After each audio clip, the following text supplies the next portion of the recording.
Olá, querido aluno, querida aluna de língua portuguesa do 9º ano. Seja bem-vindo a mais uma videoaula do nosso projeto TV Araxá Educa.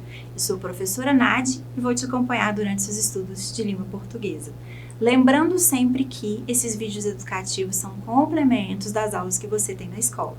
Bom, na aula anterior nós falamos um pouquinho de gêneros textuais, panfletos, folhetos, para que eles servem, as estratégias utilizadas de linguagem verbal e não verbal, para qual público eles são dirigidos. Também falamos um pouquinho sobre a letra H, o H inicial, os dígrafos compostos por CH, NH e LH. Hoje nós vamos falar um pouquinho sobre os sinais de pontuação. Você tem segurança ao pontuar um texto? Você tem algumas dúvidas? Vamos ver se eu consigo te ajudar um pouquinho com as informações da aula de hoje. O primeiro sinal de pontuação que nós vamos falar é o ponto final. Ele é utilizado para indicar o final de uma frase declarativa. Observe aqui o exemplo. Acho que Pedro está gostando de você. Ponto final. É uma afirmação. Também é utilizado para separar alguns períodos. Ela vai estudar mais tempo. Ponto. Ainda é cedo. Ponto. Também é utilizado para abreviar palavras, como aqui em Vossa Excelência, por exemplo. V, ponto, E, X, pontinho e o A. O uso da vírgula. A vírgula é um dos sinais de pontuação que causa mais dúvidas, não é mesmo? Vamos reforçar esse conteúdo? Observe a importância da pontuação nessa frase. Não corra, o cachorro vem vindo. Não há pontuação nenhuma.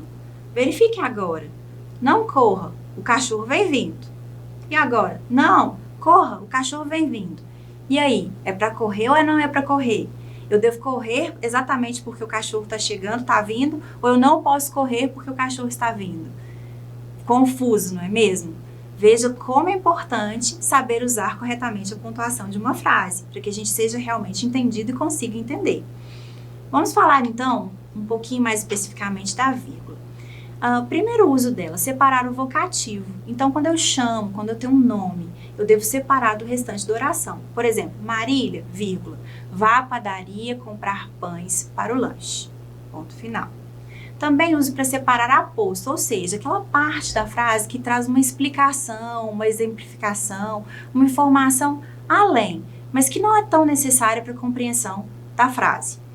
Camila, minha filha caçula, presenteou-me com este relógio. Ou seja, quem é Camila? A minha filha caçula. O que ela fez me presenteou com o relógio. Ou seja, é uma informação extra. Separar o adjunto adverbial antecipado ou intercalado. Aqui eu tenho o adjunto adverbial de tempo, muitas vezes. Então, eu tenho o sujeito, o adjunto adverbial separado por vírgulas e o restante da frase. Observe, os políticos, muitas vezes, visam somente os seus próprios interesses. Então, esses muitas vezes, adjunto adverbial de tempo deve ser colocado entre vírgulas. Continuando, também utilizo a vírgula para separar elementos de uma enumeração. Então, eu vou enumerar, eu vou dizer várias coisas, vários itens. Meus bolos prediletos são os de chocolate, vírgula, coco, vírgula, doce de leite e nata com morangos. Do penúltimo para o último item, ao invés de vírgula, eu posso usar a conjunção e. Também usar a vírgula para isolar expressões explicativas. Por exemplo, faça um bolo de chocolate, ou melhor, de chocolate e morangos. Ou seja, eu expliquei melhor. Então, ou melhor, entre vírgulas. Também utilizo a vírgula para separar conjunções intercaladas. Os deputados se reuniram, porém, não explicaram o porquê de tantas faltas. Então, esse porém, que vai trazer aí, né, o restante da oração, que tem até um sentido um pouco contraditório, ele deve vir também separado entre vírgulas. A vírgula também serve para isolar o nome do lugar na indicação de datas. Um e-mail, por exemplo, São Paulo, 10 de dezembro de 2016. Muito bom. Para fazer com que você compreenda um pouquinho mais a importância da vírgula, te convido a assistir um vídeo. Rapidinho, 1 minutinho. A vírgula. A vírgula pode ser uma pausa ou não. Não, espere. Não espere. Ela pode sumir com seu dinheiro. 23,4, 2,34. Pode ser autoritária. Aceito, obrigado. Aceito, obrigado. A vírgula pode criar heróis. Isso só ele resolve. Isso só ele resolve. E vilões.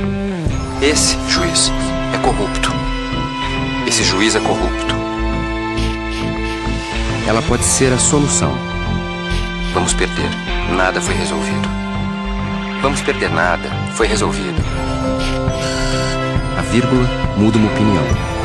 Não queremos saber. Não. Queremos saber. Muito bacana, não é mesmo? Você vê a diferença que a vírgula faz para a gente compreender e ser compreendido. Por isso é tão importante a gente usar com segurança os sinais de pontuação. Continuando, então até agora nós falamos de 2 pontos. Dois sinais de pontuação, o ponto final, que ele indica final de frases afirmativas, declarativas. Ele também é utilizado para separar períodos e abreviar palavras. Nós falamos também da vírgula, que é utilizada para separar elementos que você poderia listar, separar explicações que estão no meio da frase, também para separar o lugar, o tempo ou o modo de ver no início da frase, e o modo que vier no início da frase, e também para separar orações independentes. E quando eu junto esses 2 sinais de pontuação, você sabe como usar o ponto e vírgula? Vamos falar um pouquinho?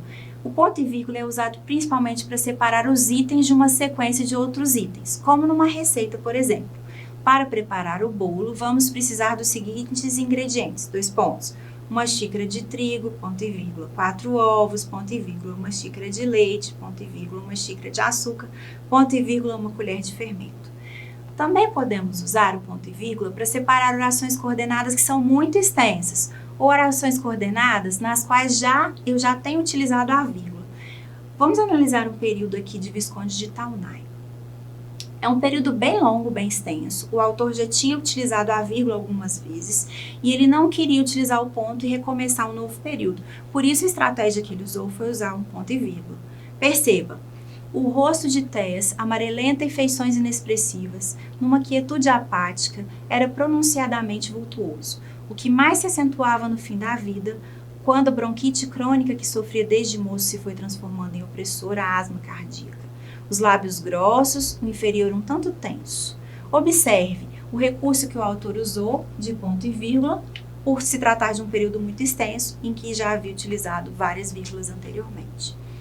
Bom, continuando. E os 2 pontos? Você tem segurança para usar esse sinal de pontuação? Vamos relembrar? Os 2 pontos são usados para iniciar a fala de um personagem. Ela gritou 2 pontos, volta à linha, tem um travessão, vai embora. Também para anteceder tempos que explicam ou resumem ideias anteriores. Esse é o problema dessa geração, 2 pontos. Tem liberdade, mas não tem responsabilidade. Ou ainda, quando eu vou pedir para alguém anotar alguma coisa. Anote meu número de telefone, 2 pontos. E aí eu digo que eu quero que a pessoa anote. Os 2 pontos também são utilizados para anteceder uma citação direta, ou seja, eu vou mostrar para o meu leitor que eu estou reproduzindo exatamente o que foi dito. É como disse Platão, 2 pontos. De todos os animais selvagens, o homem jovem é o mais difícil de dominar. Muito bom. Vamos falar um pouquinho agora do ponto de exclamação. O ponto de exclamação ele é muito usado após vocativos. Então, Juliana, bom dia, quero enfatizar, quero dar ênfase, quero colocar uma entonação. Também no final de frases imperativas, vou fazer um pedido, dar uma ordem, fuja. Após interjeições, ufa, graças a Deus. E também após as palavras ou frases de caráter emotivo ou expressivo, que lástima. O ponto de interrogação, ele sinaliza uma pergunta, uma dúvida, algo que eu quero que seja comprovado ou não. Em perguntas diretas, como aqui, por exemplo, quando você chegou? Também pode ser utilizado junto com o ponto de exclamação quando eu quero enfatizar. Não acredito, é sério isso? Tudo bem, vamos praticar um pouquinho? Te convido a ler esse texto. Vamos analisar as pontuações que o autor usou.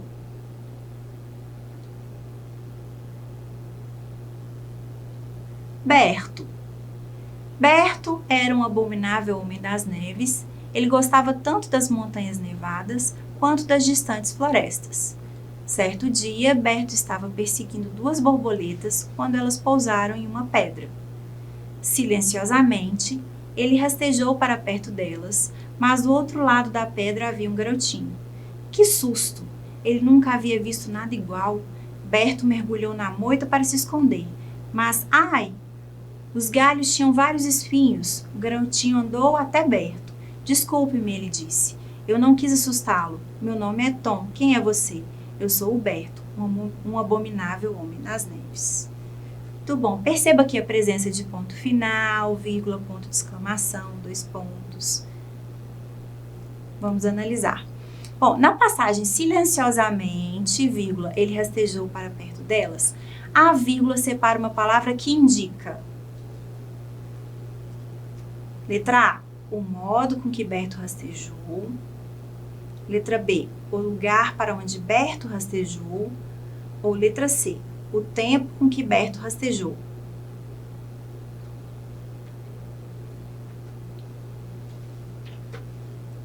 Se você marcou a letra A, acertou. Silenciosamente, indica aí o modo com que Berto rastejou. Vamos lá, mais uma. O ponto de exclamação que acompanha a interjeição ai, exprime espanto, dor ou lamento. Dor, tenho certeza que você acertou essa. Vamos lá, mais uma. A frase, quem é você, deve ser encerrada como? Reticências, ponto final ou ponto de interrogação? Muito fácil essa. Tenho certeza que você marcou que é um ponto de interrogação. Quem é você caracteriza uma pergunta, não é mesmo? Muito bom. Como sugestão de leitura, quero deixar o livro que traz aquele texto do Berto. É bem bacana, tenho certeza que você vai gostar. Ele é um livro do Matt Buckingham, o Nem Tão Abominável Homem das Neves. É bem interessante. Sugestão de leitura para você, então. Bom, então essa foi mais uma aula de língua portuguesa. Nós falamos um pouquinho dos sinais de pontuação, do ponto final, da vírgula, do ponto e vírgula, dos 2 pontos. E vamos continuar falando desse assunto nas próximas aulas. Espero que você tenha gostado. Até a próxima!